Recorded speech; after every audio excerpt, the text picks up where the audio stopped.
So finally, let's look at how we multiply a normal number with a normal number and get a subnormal result. So again, if you go to the resources section, open up the spreadsheet and click on floating point multiplier. Now what we're going to do is use the smallest normal number. So this is the smallest normal number here, and again I'll leave this text file in the resources section. So copy that and paste it. Now if we multiply this by a fractional value, say 0.1, so now we're getting a normal times a normal, but it's the smallest normal and we'll get a fractional value, so that's going to take us into the subnormal range. Now we're interested in how to work out the exponent, and we're interested in how to work out the mantissa. Now the exponent is easy because it's a subnormal result, so we just force the exponent to be all zeros, so we just get 8 zeros there for the exponent, and that's that completed. Now all we're interested in really now is how do we shift the mantissa into the correct position. So let's have a look and we'll see how we do this here. So you can see here that the decimal point is going to be after this first 1. So if I look at the answer up here, you can see the decimal point is going to be after the first 1. So that's the original position for the decimal point. So where am I going to move the decimal point in order to get the correct mantissa value? I'm going to have to move it 1, 2, 3, 4 places to the left. So we need to generate that number 4. So we generate that number 4 as we would have done whenever we did the very first example, when we did the normal times the normal. We're going to have the value of our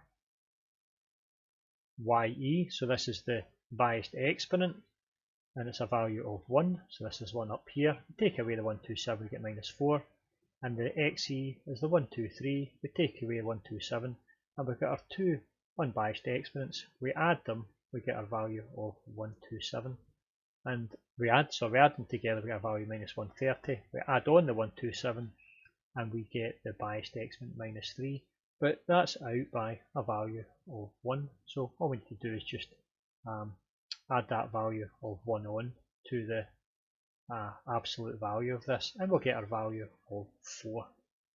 So that's going to tell us that we need to move the decimal point 4 places, and it's going to be 4 places to the left. So let's look at another couple of numbers here. So I've put in another couple of numbers here, so we've got two normal numbers giving me a subnormal, and I've chosen 1e to the -20 and 2e to the -20. So let's have a look and we'll see where the exponent value is and see if it still works for us.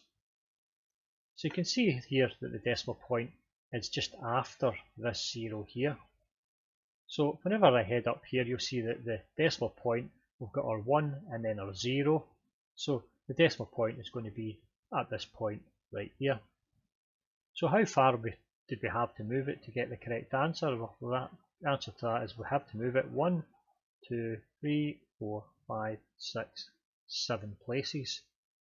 And you can see here that we've got the value of 7 generated, just the same as we looked at the last example.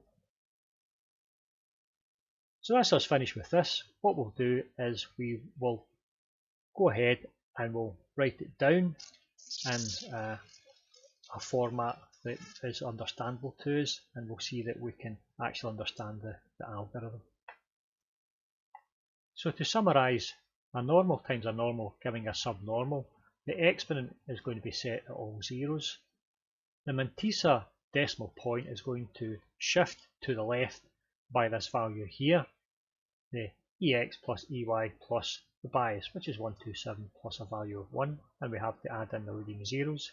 So note here that there's no need to go through the process of subtracting the leading zero, the pre-leading zero count from the subnormal exponent value, because there is no subnormal input in here. Both of them are normal numbers, so we just treat this as the same way we treated the normal times the normal. So that's all there is for this video. In the next video, I think we'll get all of everything we've learned, all the algorithms together, and we'll summarise them in just one page. So Thank you for listening. I'll get you in the next video. Goodbye.